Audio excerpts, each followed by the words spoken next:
Mas nós vamos comemorar o nascimento do nosso Senhor Jesus Cristo. E quando nós cantamos o hino 298 e também o hino 240, nós precisamos entender que Jesus Cristo deve ser o fundamento da igreja. Jesus Cristo é a pedra angular da igreja. É onde a igreja vai ser construída, é onde a igreja vai ser comandada. E nessa noite eu quero expor para os irmãos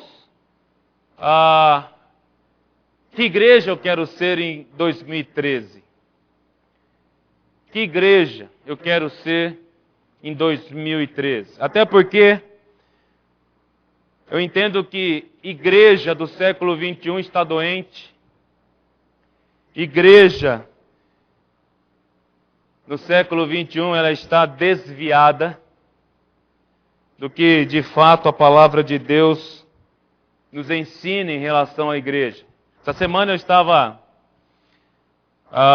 navegando no Facebook, e eu tenho lá o Facebook até porque eu tenho jovens ali, eu tenho amigos, pastores, eu consigo usar bem o Facebook, embora a gente vê tanta besteira sendo colocado ali, inclusive dentro até de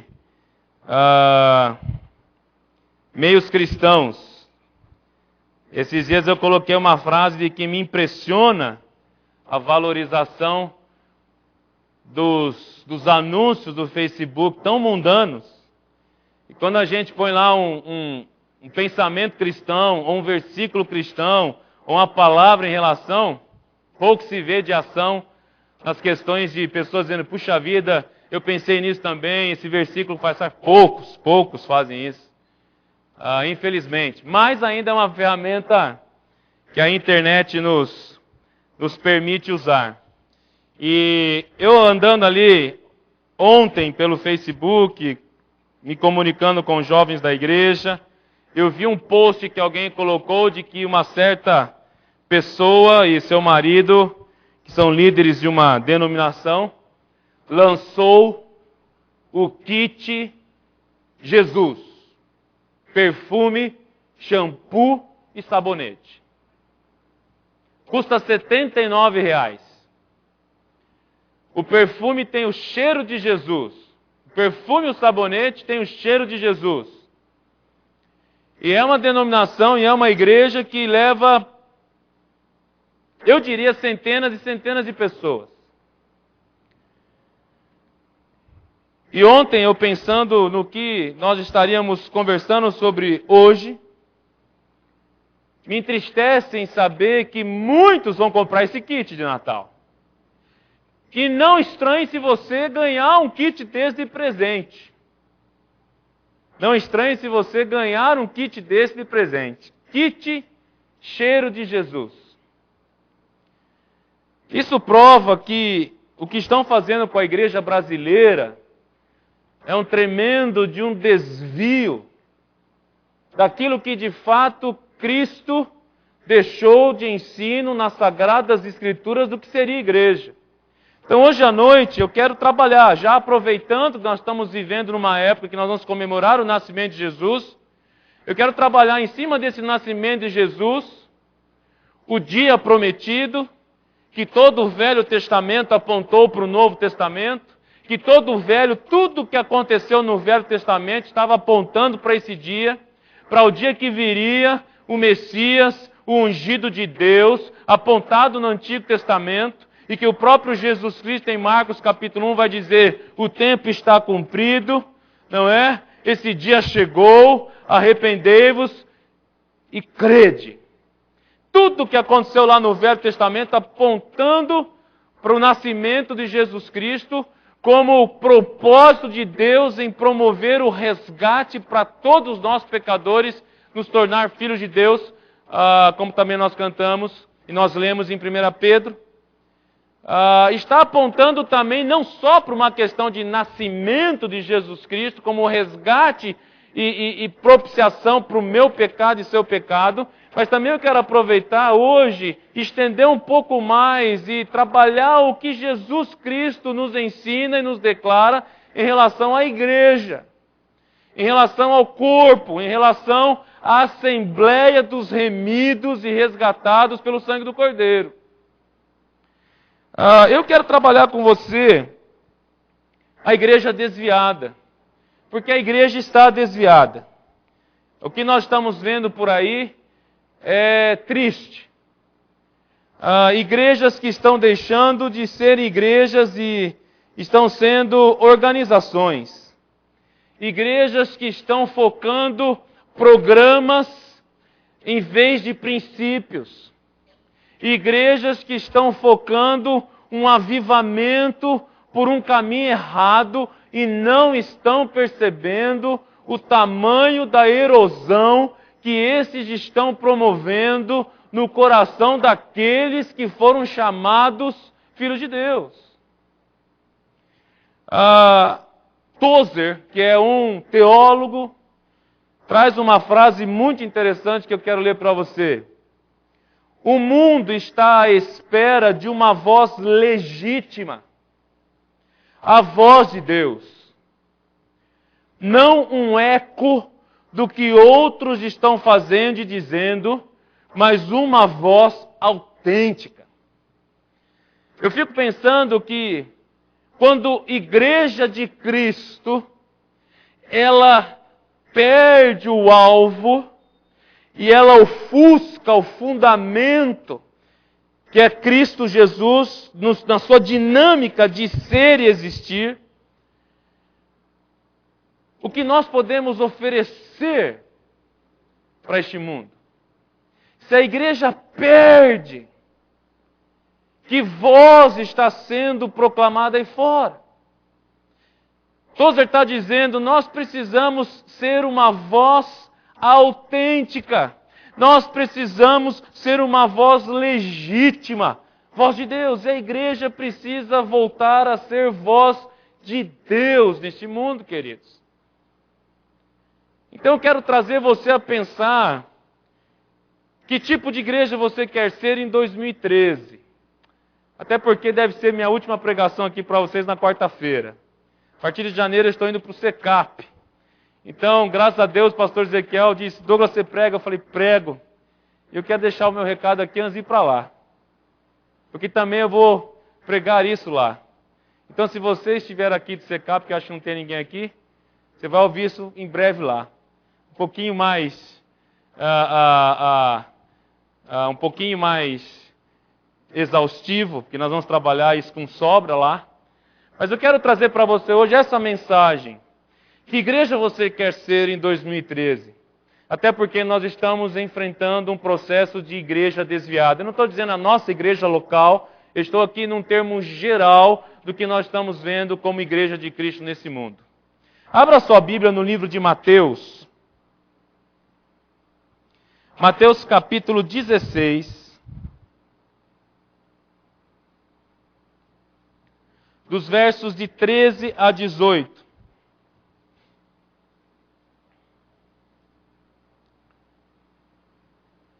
Mateus capítulo 16, do verso de 13 a 18.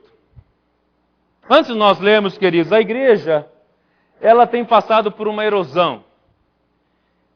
E eu estou lendo um livro falando de igrejas e eu quero trazer essa ilustração que esse livro que eu estou lendo trouxe, que eu achei muito jóia. O autor do livro conta a história de quando ele era adolescente, o avô dele tinha uma casa beirando os penhascos de uma certa região dos Estados Unidos. E o avô dele um dia o chamou e disse, querido neto, nós vamos fincar uma estaca à beira desse penhasco e você vai perceber que no ano que vem, quando nós voltarmos aqui de férias, você vai perceber que esse penhasco já se deslocou, ou seja, ele quebrou partes, ele se rompeu em uma erosão e ele tem avançado cada vez mais próximo à nossa cabana de férias. E o avô fincou essa estaca para ilustrar para esse neto o que seria uma erosão.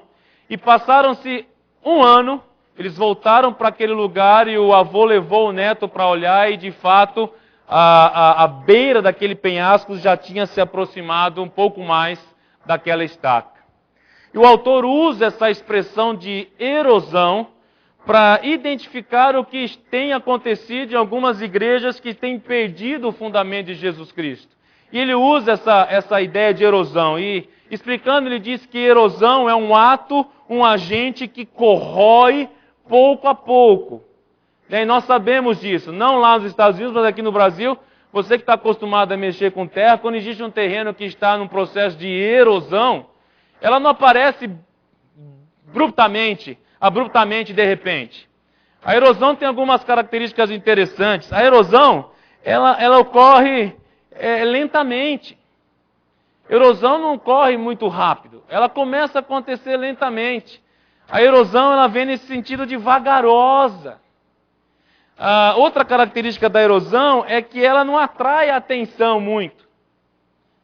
A ideia desse avô para esse neto, vai demorar 1 ano para a gente perceber que esse penhasco diminuiu. Porque essa não tem uma atração. A erosão, ela age em silêncio. E uma outra característica da erosão que esse autor trabalha é que a erosão, ela não é um processo óbvio, ela é sutil. E é exatamente assim que algumas igrejas estão realizando seus ministérios. Elas não estão percebendo na sua vida que ela está enfrentando um processo de erosão. Lentamente, sem chamar muita atenção. Ela é sutil. Vai tirando um pouco Cristo do alvo do culto. Vai tirando um pouco o processo de obedecer integralmente e suficientemente às Escrituras.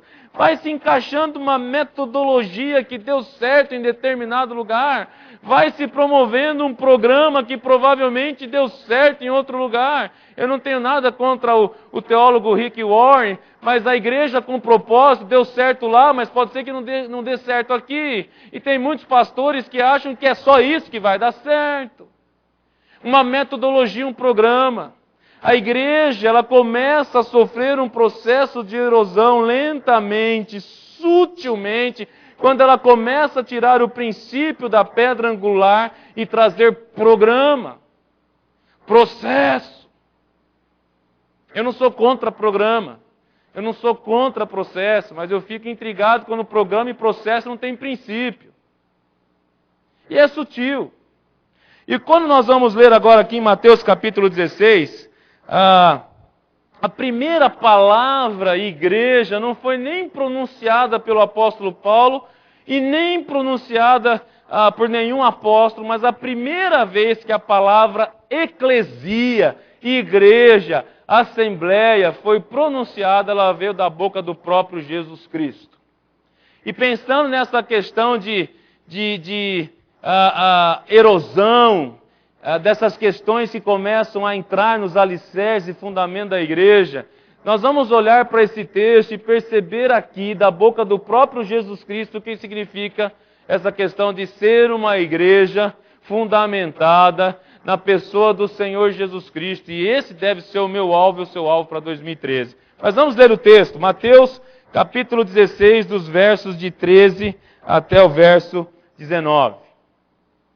Eu vou ler, para os nossos irmãos estarem acompanhando lá. Minha versão é um pouquinho diferente da sua, mas não muda o contexto e nem o ensino. Tendo Jesus chegado às regiões de Cesareia de Filipe, interrogou os seus discípulos dizendo: quem dizem os homens ser o Filho do Homem? Responderam eles: uns dizem que é João, o Batista, outros Elias, outros Jeremias, ou algum dos profetas. Mas vós, perguntou-lhe Jesus, que dizeis quem eu sou? Respondeu-lhe Simão Pedro: tu és o Cristo, o Filho do Deus vivo. Disse-lhe Jesus: bem-aventurado és tu, Simão Bar-Jonas. Esse termo Bar-Jonas é filho de Jonas. Simão, do qual o pai se chamava Jonas, ok? Que não é o Jonas do Velho Testamento. Possível, né? Bem-aventurado és tu, Simão Bar-Jonas, porque não foi carne e sangue que te revelou, mas meu Pai que está nos céus. Verso 18. Pois também eu te digo que tu és Pedro, e sobre esta pedra edificarei a minha igreja, e as portas do inferno não prevalecerão contra ela. Verso 19. Dar-te-ei as chaves do reino dos céus, o que ligardes, pois, na terra, será ligado nos céus, e o que desligares na terra, será desligado nos céus. Observe que é a primeira vez que vai aparecer a palavra igreja no Novo Testamento. E aqui tem esse contexto de ser uma assembleia, uma união daqueles que foram chamados de fora, daqueles remidos, resgatados pelo sangue do Cordeiro. Assembleia local. Aqui, quando Jesus vai falar isso para Pedro, não tinha igreja ainda. Isso vai acontecer de fato e de verdade no dia de Pentecostes para frente, em Atos capítulo 2. Igreja assembleia, igreja local, a união dos santos aqui. E essa pronúncia, ela veio da boca do próprio Jesus Cristo. Agora, vamos começar a entender um pouquinho desde o verso 13, porque esse contexto do livro de Mateus, ele tem uma audiência de judeus. Mateus escreveu o evangelho para os judeus que estavam esperando o Messias, o enviado. Esse Messias do Velho Testamento prometido, que no livro de Mateus você vai perceber que Jesus foi tremendamente rejeitado pelos judeus. Por isso que o livro começa logo nos seus 10 primeiros capítulos, 11, já fazendo uma série de milagres, e até aqui os apóstolos já tinham visto milagres, as multiplicações de pães e peixes que Jesus fez, a cura de pessoas doentes, os milagres de Jesus, eles já tinham visto Jesus fazer isso.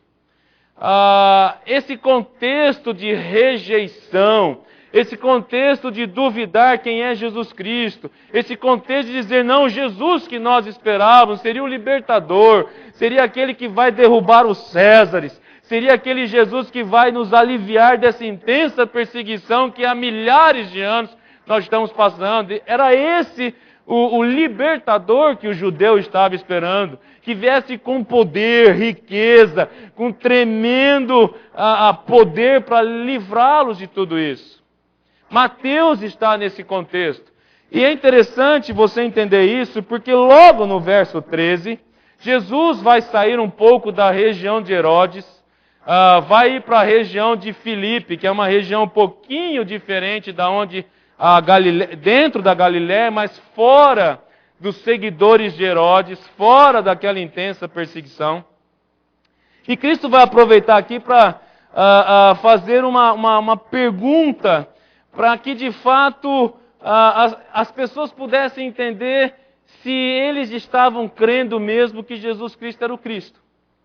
Por isso você começa a ler no verso 13, tendo Jesus chegado da região de Cesareia, onde Filipe era governador, ele vai perguntar para os seus discípulos, quem o povo está dizendo que eu sou? Quem é que o povo está dizendo que eu sou? Eu fico imaginando que, quem sabe, um dos problemas da igreja do século XXI é perder a identidade de quem é Cristo. Eu fico imaginando, eu não sei o que passa no seu coração quando você pergunta para você mesmo, quem é Cristo? Quem de fato é Jesus Cristo? Quem é o Cristo que nós vamos comemorar o nascimento no dia 25 desse mês?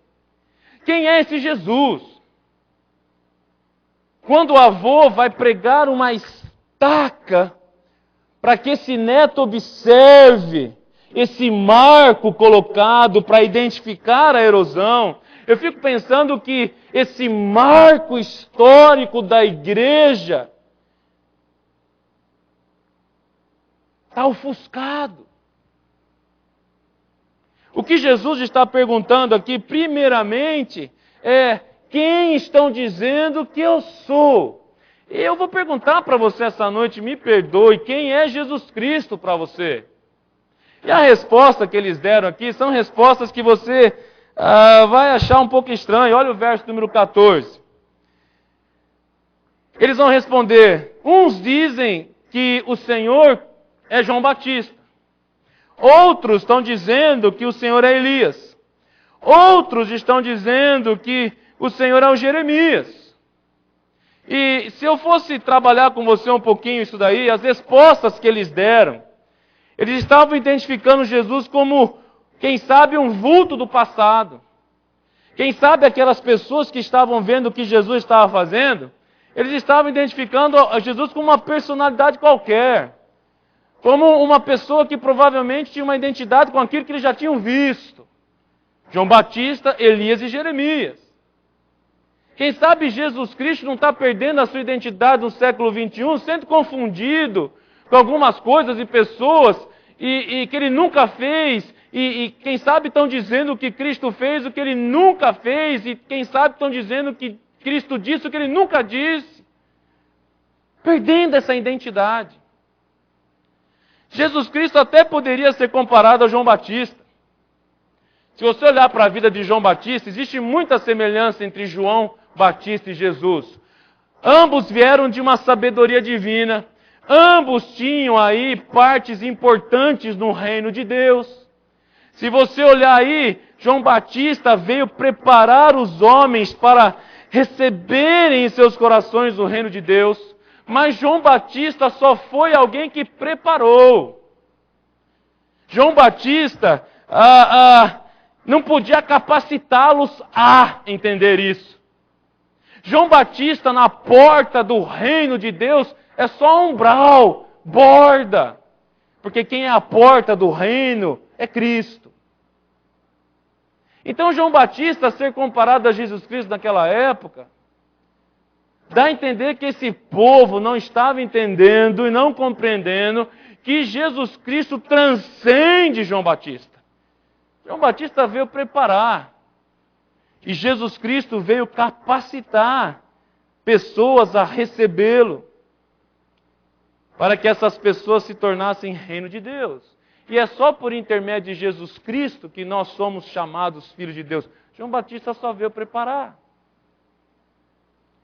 Outros falavam que Jesus Cristo provavelmente era aí o Elias. E se nós olharmos um pouquinho para Elias, não exaustivamente, mas depois você lê lá no Velho Testamento, Elias, tanto Elias como Jesus eram homens de oração. Tanto Elias como Jesus realizavam obras sobrenaturais de cura. Tanto Elias como Jesus enfrentaram aí grandes batalhas. Elias enfrentou uma batalha física. Jesus ele não vai necessariamente enfrentar aqui uma questão de batalha física do sangue dos outros, mas Jesus Cristo vai ser o próprio sangue, espontaneamente derramado. E tem outra coisa, Elias falhou na sua questão de vida, e Jesus Cristo foi até o final do seu processo. Mas outros também estão dizendo que Jesus Cristo era Jeremias. E aí, quem sabe dos três, de João Batista, Elias e Jeremias, Jeremias seja o mais semelhante a Jesus Cristo em alguns pontos. Jeremias é a que mais se aproxima dessa questão de Jesus, porque Jeremias tinha uma paciência na sua questão de resistência a um sofrimento. Lembra o profeta chorão? Estão fazendo, mas eu estou aqui. Está difícil, mas eu estou aqui. O povo, mas eu estou aqui. Jeremias era paciente nessa questão de sofrimento. Jeremias até pré-anunciou uma aliança que viria. A nova aliança foi anunciada por Elias, mediante a qual os homens seriam perdoados dos seus pecados, recebendo o conhecimento direto de Deus. Mas nem Jeremias e nem qualquer outro profeta como hoje jamais trouxe essa aliança à existência, porque essa aliança só veio a existir por causa de Jesus Cristo. Então, quando você lê esse verso número 14, o que Jesus está querendo instigar para a vida dos discípulos, daquelas pessoas, é: vocês de fato conhecem, vocês de fato sabem quem eu sou. Essa identidade está perdida. na igreja brasileira. Jesus não é o que muitos estão dizendo que Ele é na televisão. Jesus não faz o que muitos estão dizendo que Ele faz em algumas igrejas. Jesus não é uma personalidade. Jesus qualquer. Jesus não é um camarada com qualquer milagre ou com qualquer exposição a alguém. Essa identidade que ora estava sendo perdida naquela época também é perdida hoje. No verso 15, Jesus vai mudar o direcionamento dessa pergunta. Eu gosto muito do verso 15. Jesus vai dizer para os seus discípulos e apóstolos: quem vocês dizem que eu sou?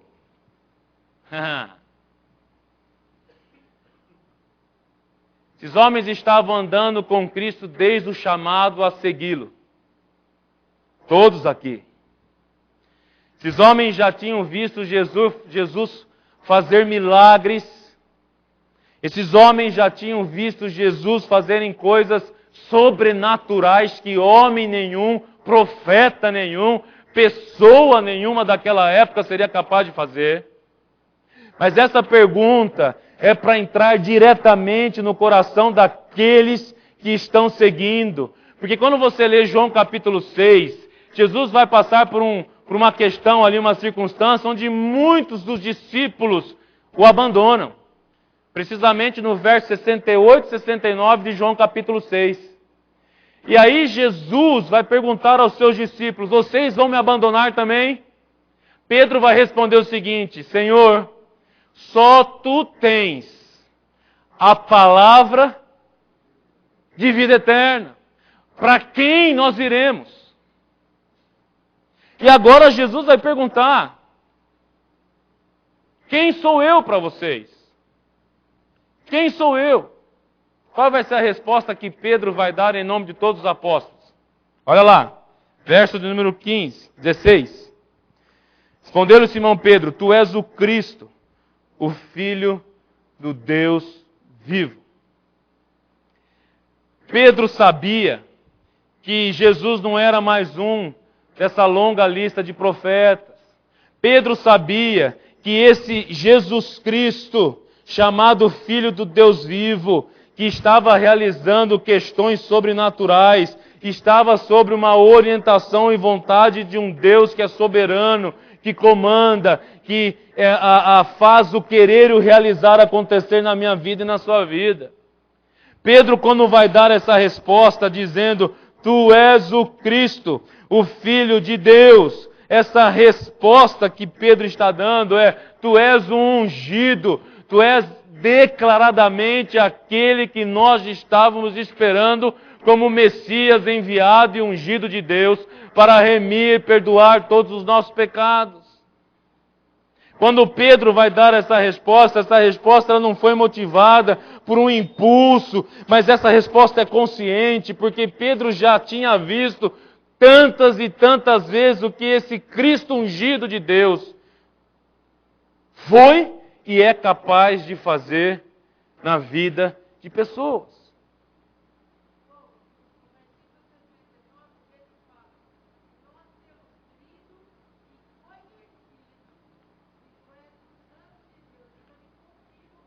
Sim, eles conheciam.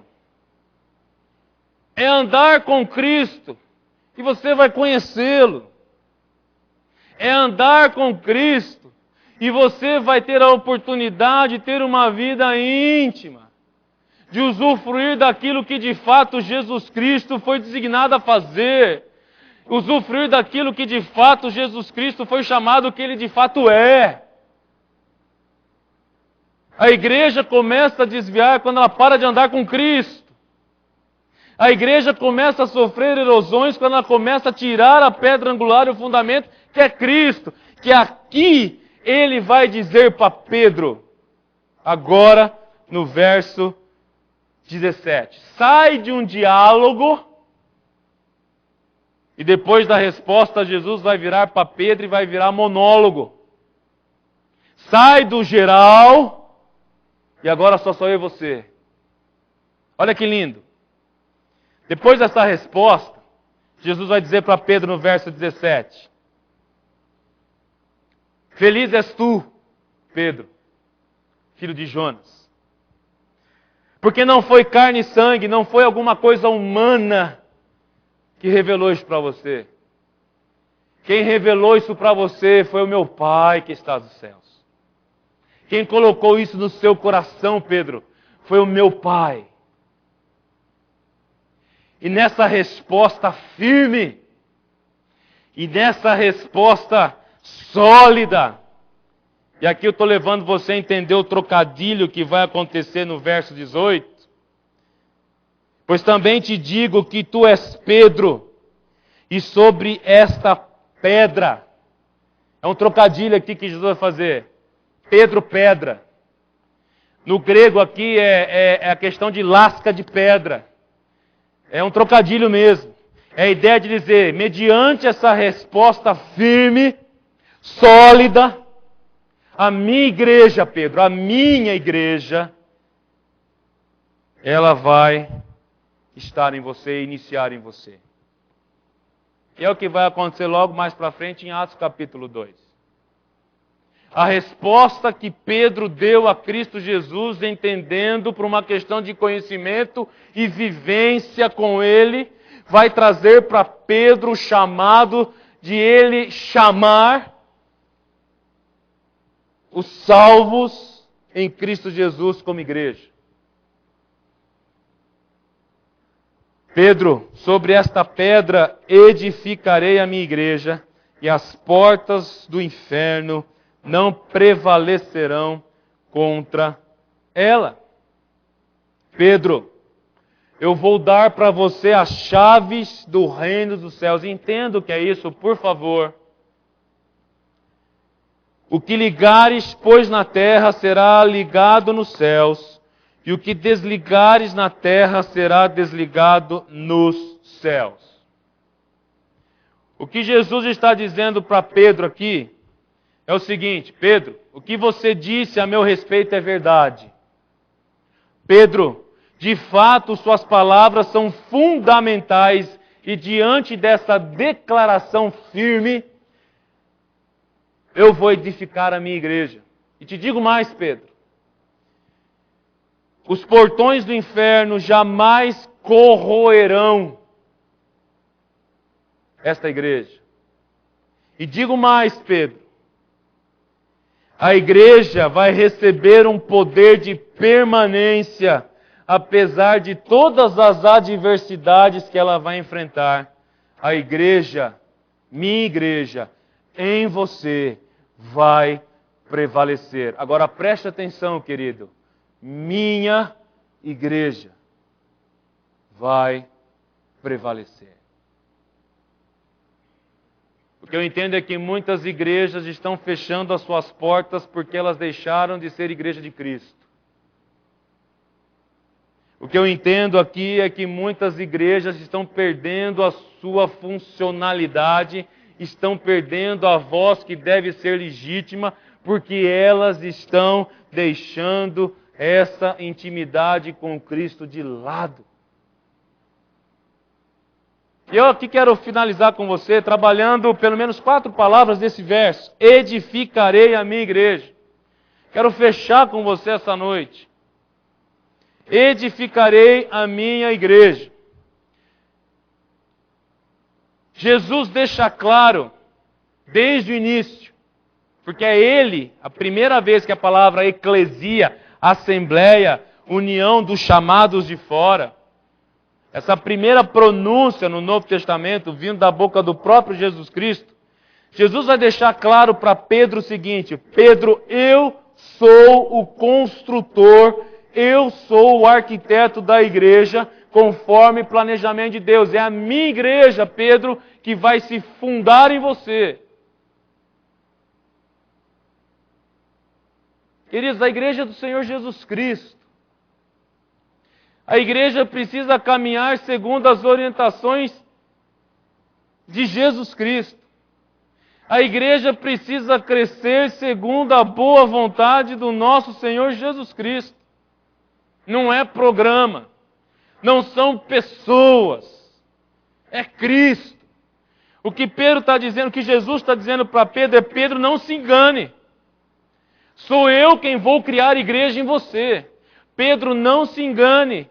Eu sou o idealizador. Eu sou o cabeça. Em Colossenses capítulo 1, verso 16, Paulo vai dizer isso. Cristo é o cabeça da igreja, do corpo. Vai para Atos capítulo 2. Dê um pulinho lá em Atos capítulo 2.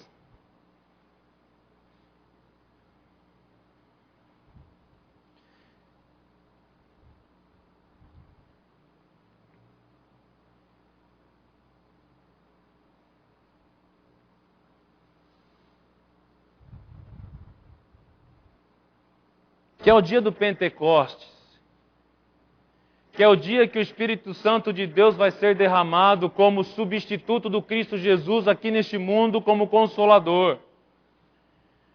É a profecia que vai ser cumprida, dita lá pelo profeta Joel. É quando Jesus Cristo vai dizer: eu vou subir aos céus, eu vou ressuscitar ao terceiro dia, mas vocês não vão ficar sozinhos, eu vou estar convosco todos os dias na vida de vocês, mas eu também vou mandar o Consolador. E é aqui nesse momento, em Atos capítulo 2, que o Espírito Santo vai ser derramado. Essa palavra batismo do Espírito Santo, que é tão mal interpretada por aí, nada mais é do que o derramar do Espírito Santo de Deus naquele momento. Que é o que acontece em mim e você quando nós aceitamos Cristo como nosso Salvador, como nós ouvimos o chamado de Cristo, a nossa salvação. O Espírito Santo é derramado em mim e você, e nós somos presenteados pelo serviço do Espírito Santo no meio de nós. Porque é o Espírito Santo quem dinamiza a vida cristã hoje no século 21. Na minha vida e na sua vida.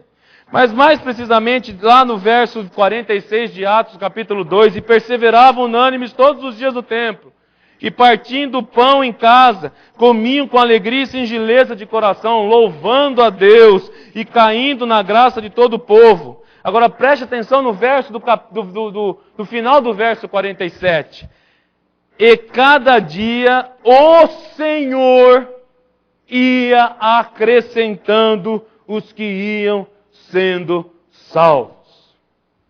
A palavra que Jesus Cristo vai dar para Pedro, dizendo: eu sou o construtor da igreja, ela é confirmada em Atos, logo depois do nascimento da eclesia, da assembleia, da união dos 3.000 que vão ser batizados, depois dos mais 5.000, e a igreja vai crescer, e a igreja vai ter uma dinâmica que é impressionante, mas tudo isso acontece pela intervenção do Kyrios, do Senhor Jesus Cristo, que disse isso a Pedro em Mateus capítulo 16. Então, queridos, a igreja de 2013, que eu e você precisamos desejar, é a igreja na qual Jesus Cristo é o construtor, é a minha igreja. Outra característica pertinente dessa frase é que, lá em Mateus 16, quando Jesus vai dizer: eu edificarei a minha igreja em você, Pedro. Essa palavra edificarei, ela está apontando numa questão verbal de futuro. Jesus não está dizendo eu estou edificando, Jesus não está dizendo eu edifiquei. A palavra é edificarei. Essa ideia, queridos, é uma ideia de constância. É uma ideia de que esse projeto não acabou. É uma ideia de que a igreja de Jesus Cristo, ela é edificada dia após dia. É uma promessa para o futuro. Ele está dizendo para Pedro: Pedro, vai acontecer em você isso, e a partir de você eu vou continuar edificando a minha igreja. A igreja que eu e você vislumbramos para 2013, você precisa crer que Jesus Cristo tem muito a fazer por nós e no nosso meio. Agora é Ele. É Ele quem vai fazer. Nem Pedro e nem outro apóstolo tinha ideia do que aconteceria em Atos capítulo 2. Não tinha. Aliás, nenhum dos apóstolos, naquele momento de Mateus 16, tinha ideia do que vai acontecer depois de Atos capítulo 2. Nem o apóstolo Paulo, no seu chamado em Atos, o apóstolo dos gentios, tinha noção, aqui já, o apóstolo Paulo já tinha, mas o que Cristo iria fazer por intermédio dele em Éfeso, na Galácia, em Filipe, em Tessalônica. É Cristo quem é o construtor. É Cristo que vai encaixar cada tijolo, cada circunstância, cada estrutura, cada fundamento no meio de nós, queridos. E quando nós tiramos isso, saímos desse marco, ofuscamos o que nós devemos olhar firmemente para o autor e consumador da fé, a igreja entra em erosão.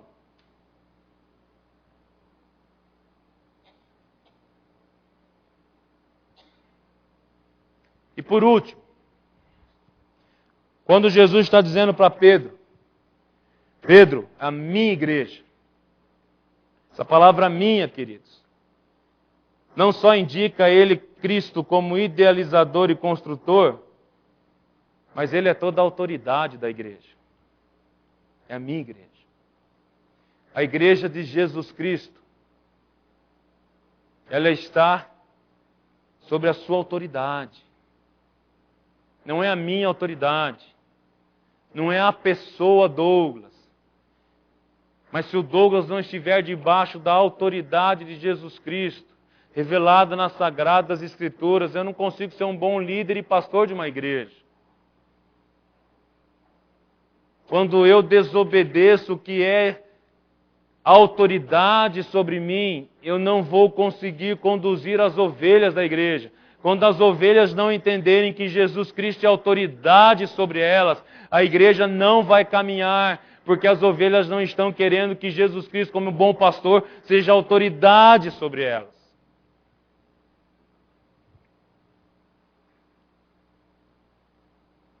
Duas perguntas para nós irmos embora. Cristo é o cabeça sobre você, igreja?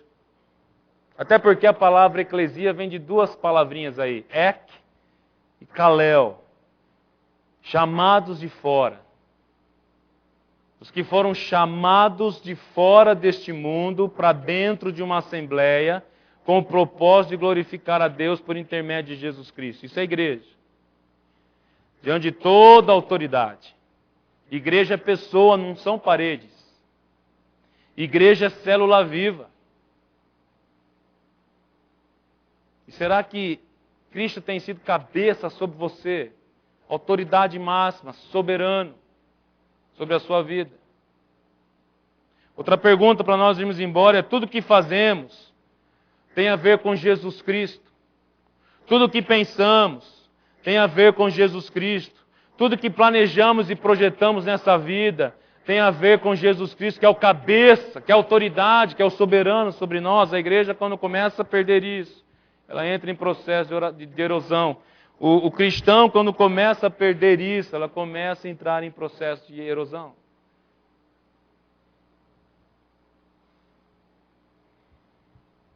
Qual é a igreja que você deseja ser em 2013?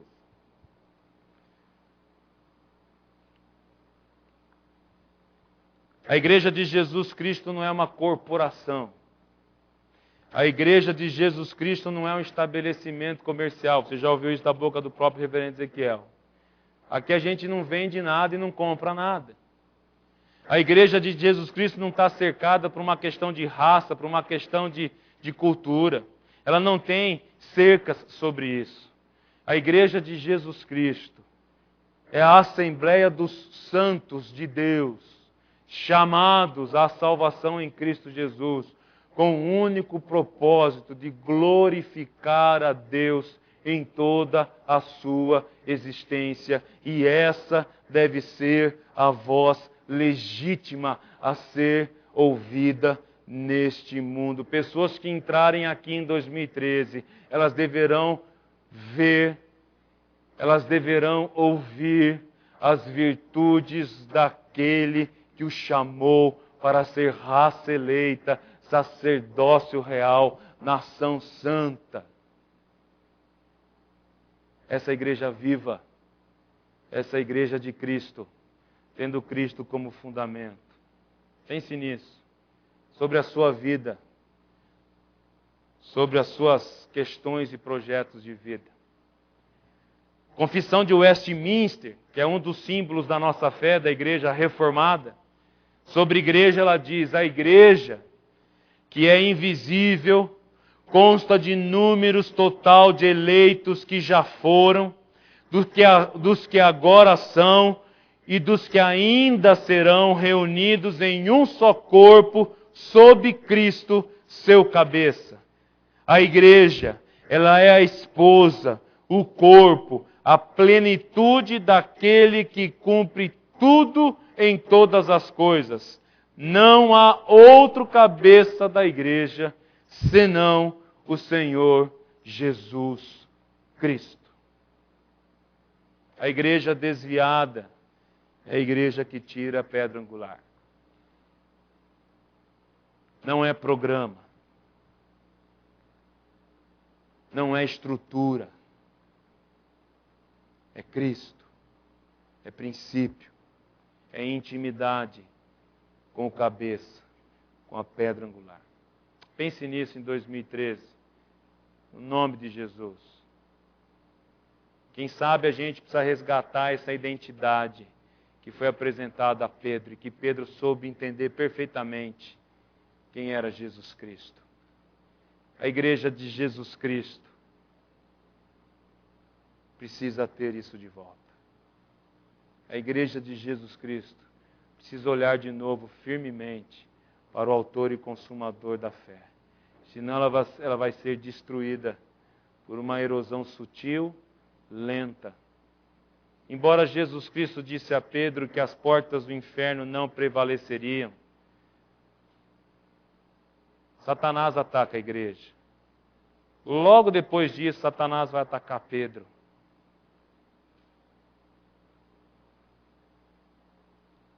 Nós vamos estar prontos, queridos, em Cristo Jesus. Que nós sofremos isso. O soberano, o autor, caminha conosco. Seja íntimo. E você vai ter a igreja em 2013 que você deseja. Amém? Nossos ouvintes pela internet de hoje. Nós tivemos 7 em Araraquara,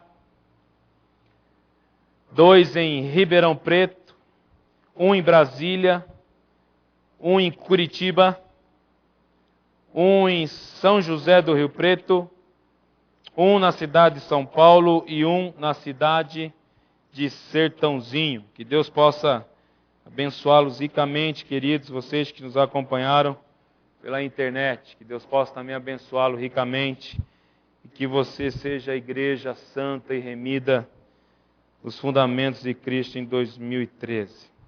Vamos orar, queridos, agradecer a Deus por esse tempo precioso. Pai, nós queremos confessar ao Senhor Jesus Cristo como o único e suficiente Senhor das nossas vidas. Deus, traga isso na nossa vida como sendo alvo de todos os nossos dias. Queremos obedecê-lo. Nós queremos, ó Deus, cumprir a Tua vontade como igreja remida e resgatada. Local aqui em Araraquara, Igreja Presbiteriana de Araraquara. Pai amado, ajuda-nos nesse reavivamento. Ajuda-nos, ó Deus, a caminharmos de acordo com aquilo que Tu tens declarado na Tua palavra. Porque só assim nós teremos condição de sermos vozes legítimas do Teu Filho amado neste mundo. Pai, muito obrigado pela Tua palavra que é viva e eficaz. Muito obrigado pela declaração explícita que o Senhor nos trouxe hoje em Mateus capítulo 16. fazendo-nos, ó Deus, quem sabe resgatar a identidade com o Teu Filho amado Jesus Cristo. Muitas vezes nós perdemos esse alvo, Pai. Muitas vezes nós cremos que alguma outra coisa vai ser sucesso na nossa igreja, tirando o Senhor do alvo. E chegamos à conclusão que, de fato, não vai ser sucesso. Não vai ter proveito. Qualquer outra coisa que não seja ouvir a Tua voz aqui neste lugar. Por isso, ajuda-nos a ouvir a Tua voz. Legítima, verdadeira, que pastoreia a Tua igreja. Nós queremos essa igreja para 2013 também. Obrigado por tudo que nós já estamos vivendo aqui nesta igreja. Obrigado a Deus porque neste local o Senhor tem preservado a Tua boa e santa palavra. Muito obrigado a Deus porque nessa igreja a Tua liderança tem sido séria e tem buscado a Deus obediência diante da Tua palavra. Muito obrigado a Deus porque as ovelhas que aqui se encontram conseguem achar pasto verdejante, comida boa e ouvir a voz do Senhor legítima aqui neste lugar. Pai, não permitas que o diabo venha a afrontar, que o diabo venha a avançar na vida de qualquer membro dessa igreja. Porque esse é o alvo dele. Destruir aquilo que foi criado em cima do Teu Filho amado Jesus Cristo, a Tua igreja. Vai ser isso avisado na Tua palavra. Quantas e quantas vezes, Deus, o diabo tentou apagar a luz que brilha dentro da nossa igreja local aqui em Araraquara. Pai, no nome de Jesus, que de fato as portas do inferno não corroam este lugar. Mas para isso nós precisamos estar olhando intimamente para o Senhor. Para isso nós precisamos estar atentos à Tua palavra. Pai, mantenha e nos sustente diante disso nessa igreja. Ajuda-nos na nossa caminhada. Também somos igrejas e vozes legítimas lá fora, Deus. Não permitas que nos desviemos da nossa conduta santa diante do Senhor. Não permitas, ó Deus, que nós percamos a visão de sermos eleitos do Senhor com o propósito de glorificar a Deus em tudo que fazemos e pensamos lá fora.